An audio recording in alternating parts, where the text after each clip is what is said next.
Ouais. Non plus. Bonjour à tous, un format très particulier de cette vidéo dans la douleur de notre actualité sur ce conflit qui oppose l'Ukraine et la Russie et dans la responsabilité que les uns et les autres peuvent prendre dans ce conflit. Je crois que c'est un appel à tous les croyants de toutes les religions à prier pour la paix, indéniablement. Et en ce sens, l'appel récent du pape François a consacré la Russie et l'Ukraine au cœur immaculé de Marie a toute son importance. C'est pour cela que j'ai souhaité faire intervenir le père Lobkowitz, qui en plus a une sensibilité particulière de fait de sa famille. Mon père, qu'est-ce qui vous appelle un peu plus, de façon plus sensible dans ce conflit?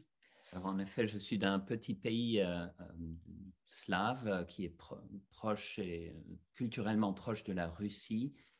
Et je vois dans ce conflit particulièrement une guerre entre frères, même si toute guerre est fratricide. Et je ne peux que prier pour la paix et encourager à trouver des chemins de paix. Alors, il y a eu, il y a quelques années, en 1917, hier, un miracle tout particulier qui a impliqué le cosmos, puisqu'il il y a des dizaines de milliers, je crois que on était à la dizaine de milliers. 30 000. Oui, c'est ça, plusieurs dizaines de milliers de personnes ont vu le soleil comme se décrocher et danser. C'est le miracle de Notre-Dame de, j'ai envie de le dire de façon, comme mon père l'aurait dit, de Fatima. Notre-Dame de Fatima, qui est donc au Portugal et qui nous a livré un certain nombre de messages qu'elle a jugé suffisamment importants pour réitérer son message en 1929. Est-ce que vous pouvez nous dire de quoi s'agissait-il? Donc, dans ce message, il s'agissait de consacrer la Russie au cœur immaculé de Marie et de prier pour la conversion de la Russie. Car l'histoire a connu justement à partir de 1917 une révolution contre la foi, contre Dieu. Et il s'agit de réparer, en fait, réconcilier l'histoire avec Dieu. Voilà comment on peut comprendre l'appel de Fatima. Puisque la Russie est un grand pays, elle a une grande importance pour le monde. C'est extraordinaire.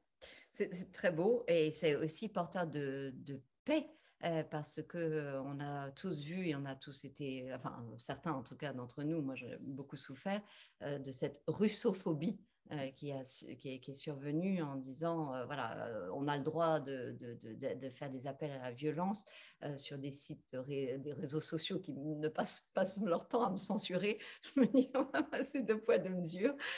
Donc la violence c'est d'accord, une information différente, ce n'est pas possible. Bon, d'accord. Et ce besoin donc de paix auquel nous aspirons tous, en quoi vous pensez que cette consécration, est-ce que vous pensez que justement, du coup, il y a le besoin de prière de tous, je pense notamment aux communautés qui sont beaucoup dans ces pays, en Ukraine et en Russie. Je crois qu'il y a quand même beaucoup d'orthodoxes, donc chrétiens comme nous, et il y a aussi beaucoup de musulmans. Et donc, en fait, tous sont appelés à soutenir finalement ce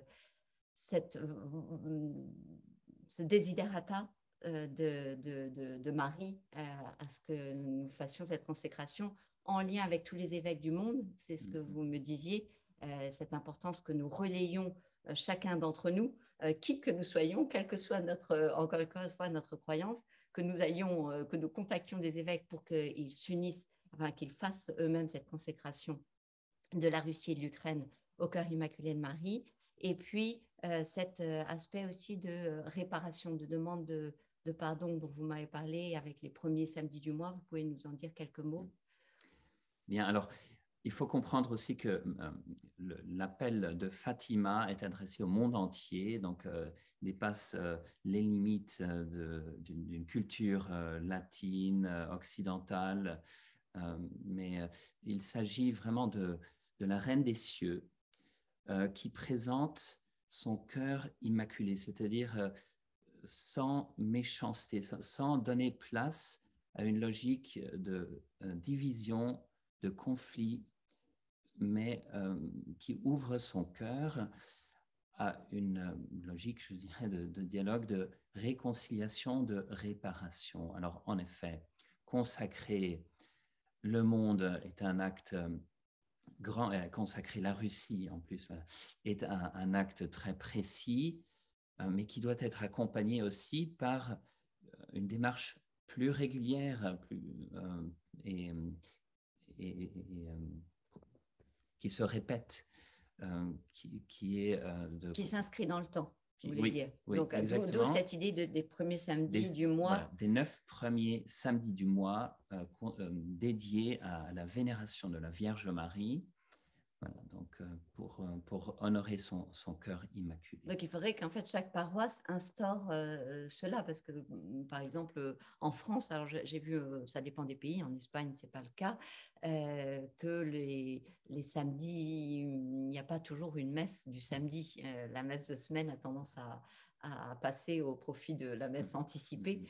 Donc en fait, ce serait instauré donc effectivement de réhabiliter cette demande de la Vierge Marie, qui était aussi dans cette même déclaration de Fatima, c'est ça Absolument. Voilà, c'est ça. Donc, c'est un continuum assez logique et auquel, encore une fois, je pense que nos frères musulmans sont très sensibles.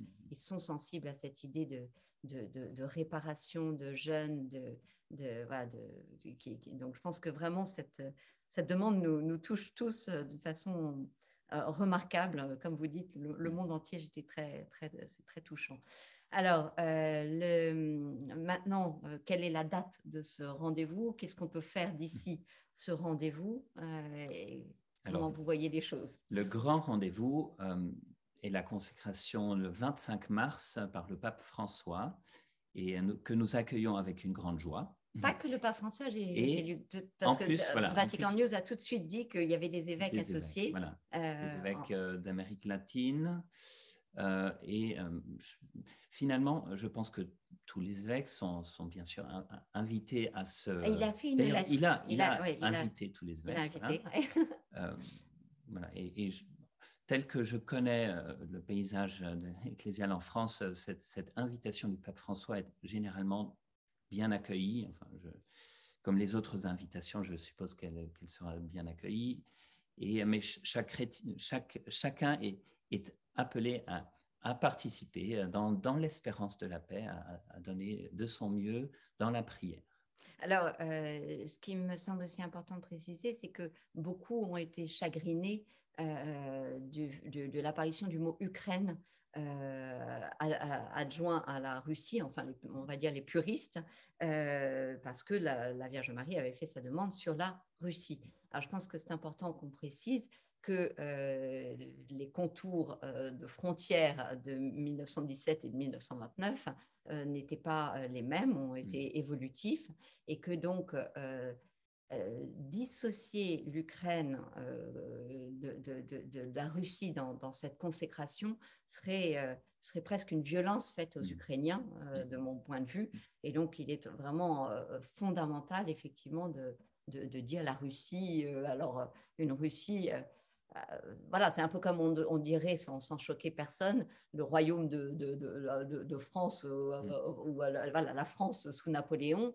Bon, bah, évidemment, tout le monde sait que ça a bougé depuis, mais voilà, on va dire par analogie que c'est important d'être le plus inclusif possible, et notamment pour nos frères ukrainiens spécifiquement. Donc, très bien. Et donc, en fait, nous, avons-nous, d'ici le 25 mars, une part de responsabilité? On a parlé d'une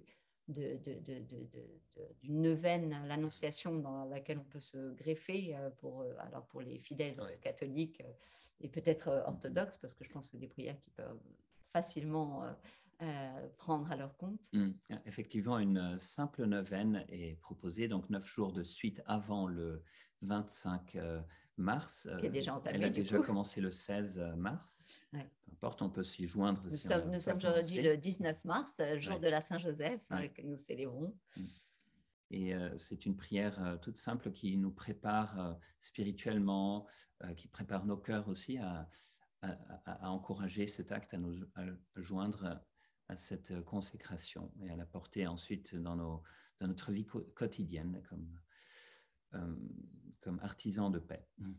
Et l'importance de la famille, puisqu'effectivement, on ne saurait être complet dans cette vidéo sans finir sur cette date du 19 mars aujourd'hui même, Saint-Joseph, qui est effectivement qui est apparu. Il est très peu apparu, je crois, aux uns et aux autres.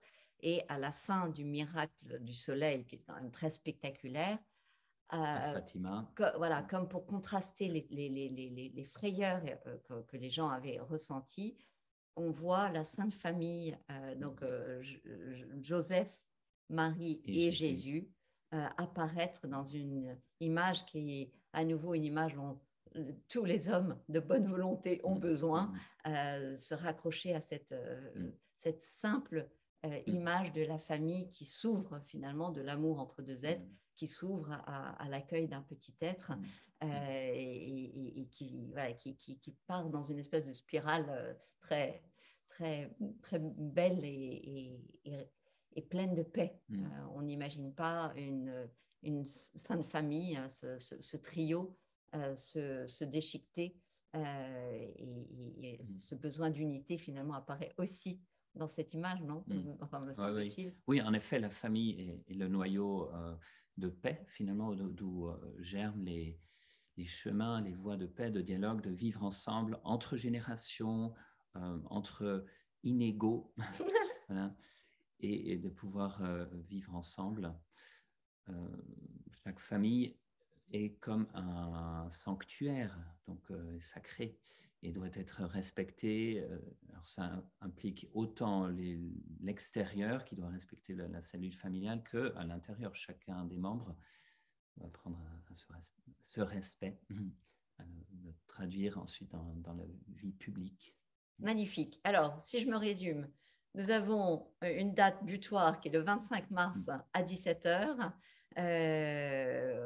Pour vous tous qui suivez ma chaîne vidéo, vous êtes appelés à soutenir cette... C'est gratuit.